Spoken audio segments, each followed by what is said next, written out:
She's always been a shy and reserved woman, and even after getting married, she's still the same. One day, she mistakenly thought she hung up the video call and, "My name is Nathan. I'm a 35-year-old businessman. That's about all there is that's special about me. If I had to add something, it's that I'm currently in the honeymoon phase of my marriage. I got married 6 months ago. My wife, Kathy, is 10 years younger than me. When we got married, my co-workers teased me a lot. I think most of it was jealousy. I'm a sales rep for a travel company. Kathy is a curator for a private art museum. I met her when she came on a work assignment to one of my clients. The first time I saw her, I was taken aback. She looked stunningly beautiful, yet there was something dreamy about her. I thought she was putting on an act, but it was just her being herself. She looks drop-dead gorgeous, but she's a bit of an airhead. Every time I discovered this difference, I fell more in love with Kathy. It took me 2 years of persistent effort to finally win her heart. She turned down my marriage proposal twice. But I never gave up. I think our marriage was a result of my perseverance. Our married life has been peaceful, and every day brings new discoveries with Kathy. My life changed completely after marrying her.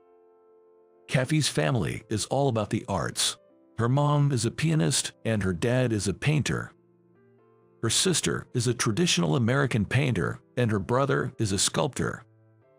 In this family, Kathy feels like she doesn't fit in. She told me before we got married that she wasn't naturally gifted and had to work hard. She realized early on that she wasn't talented. From that moment, Kathy chose to work hard. Do you know what it's like to work so hard it makes up for a lack of talent? This was what the usually calm and serene Kathy said to me with a pained look. I've never felt like I had any special talent. Both my parents and siblings are ordinary. I grew up in peace without comparing myself to anyone. But I could see from her face how hard she had worked. I think I fell in love with you, no matter what. I told her, hoping to reach her heart.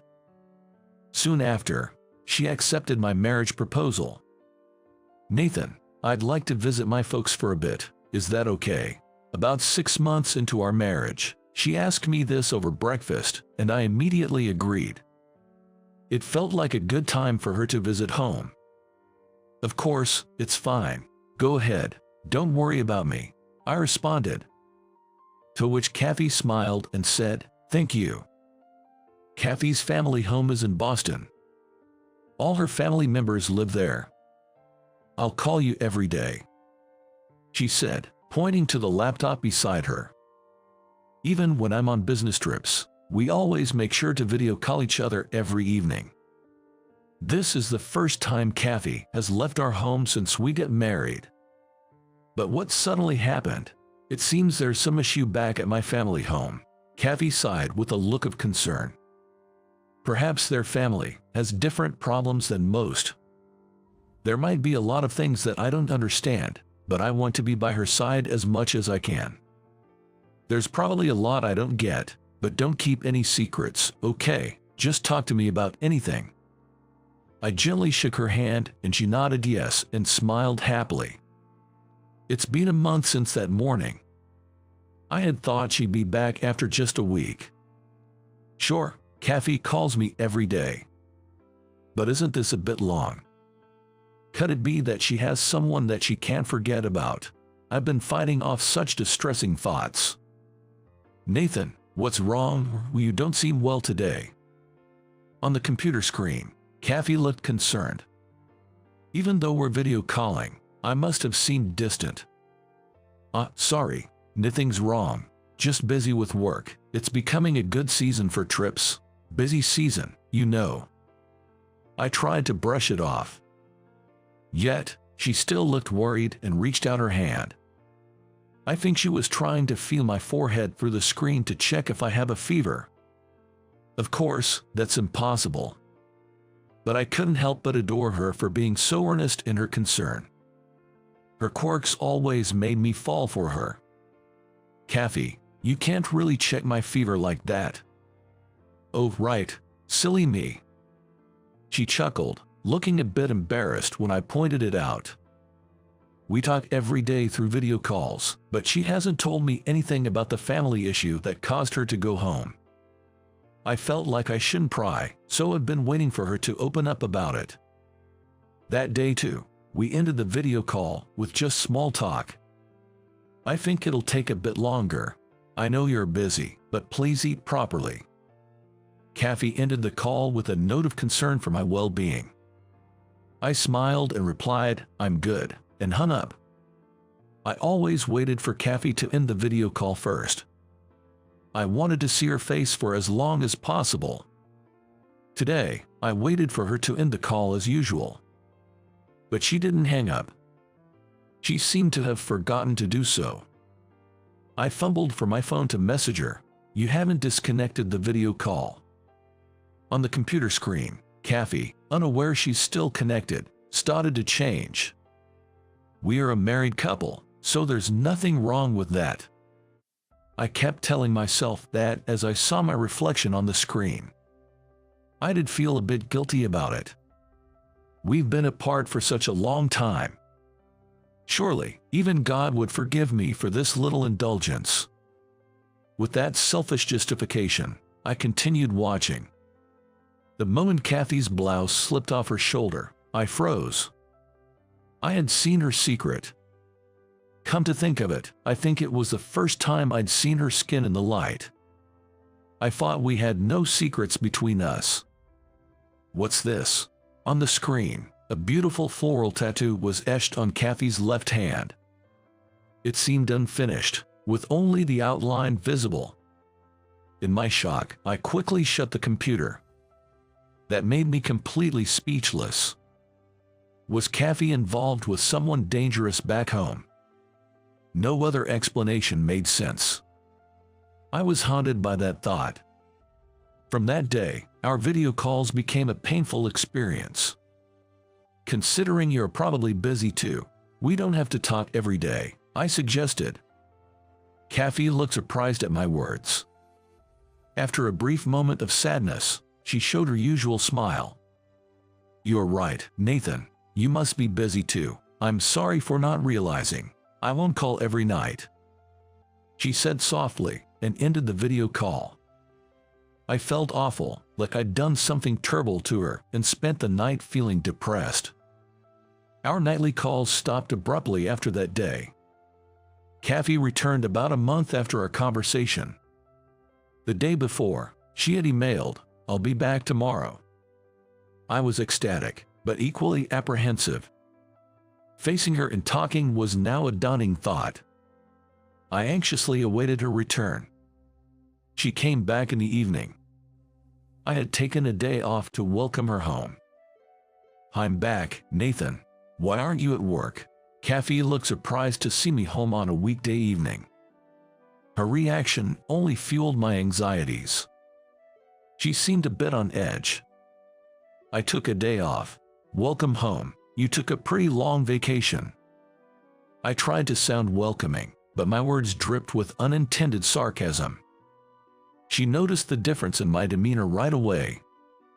She put down her bags next to the living room couch and sat down. She is looking up at me intently. "What is it?"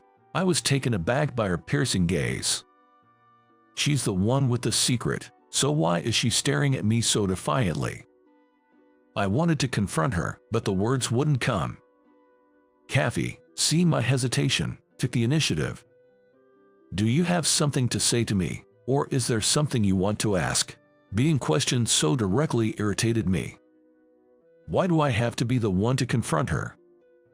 Anger bubbled up inside me. It's you who's keeping secrets, isn't it?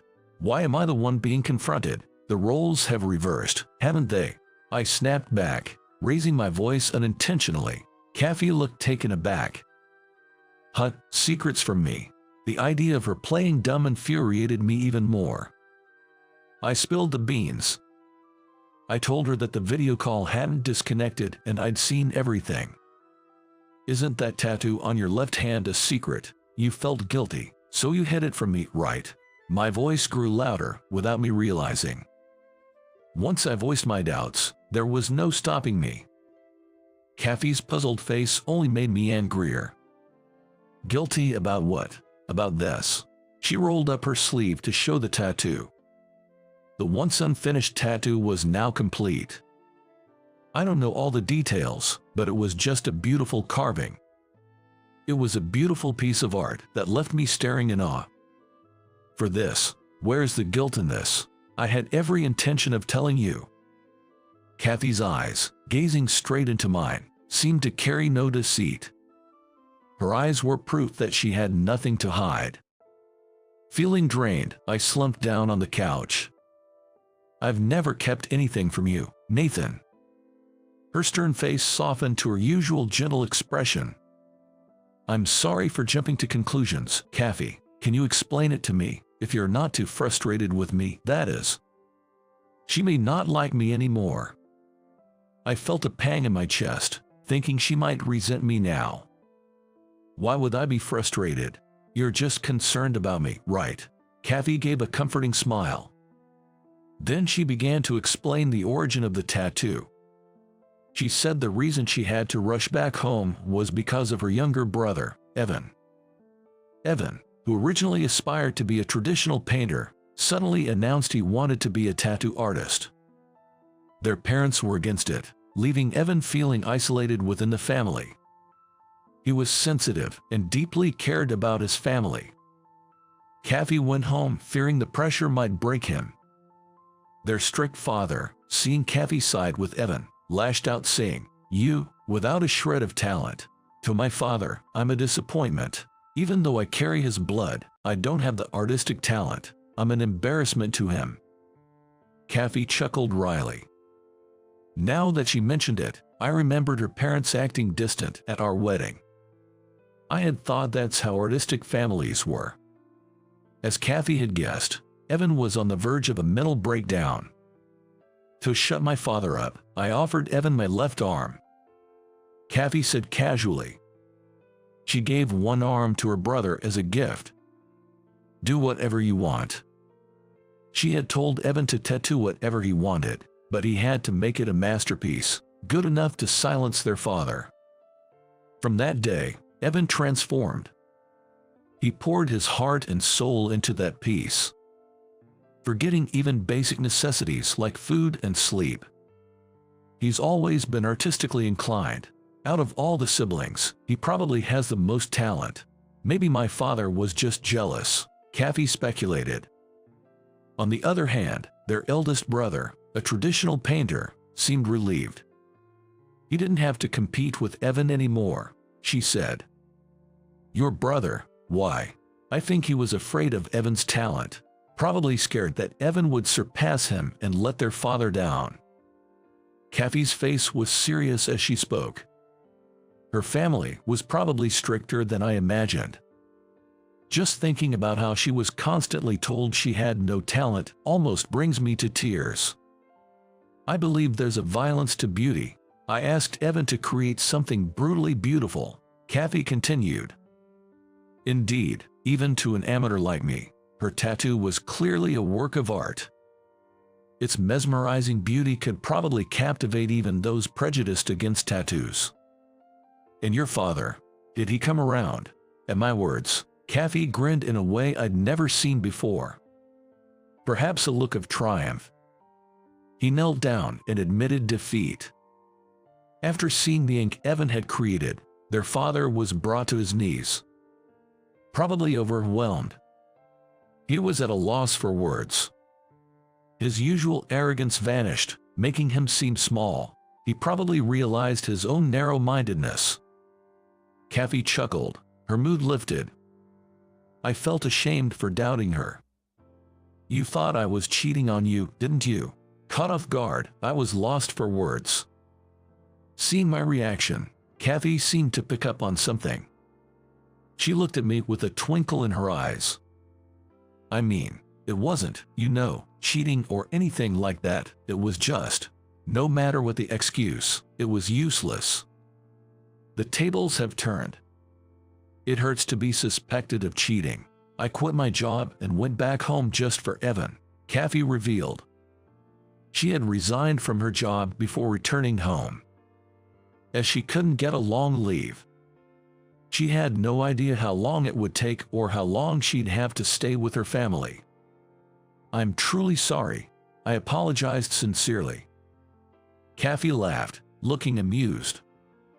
Then I'd like you to make it up to me, she said playfully, handing me a bunch of brochures. I'd love to spend some quality time with you, Nathan. Maybe at a hot spring, enjoying delicious food and taking long baths. The brochure offered was a travel brochure. The brochures showcased various regions: New England, Midwest, the South, and Alaska. But there was one common theme. It's bathing. Kathy loved bathing, often spending hours in the tub at home. She was mentally exhausted after dealing with her family's issues and wanted a relaxing getaway. Got it, look forward to it, I reassured her. Kathy nodded happily. Then again, she said, I'm home. Welcome back, Kathy. I felt as though Kathy had truly come back to me. With this in mind, I welcomed her with a welcome back. In the aftermath of this incident, I felt Kathy began showing her true self even more.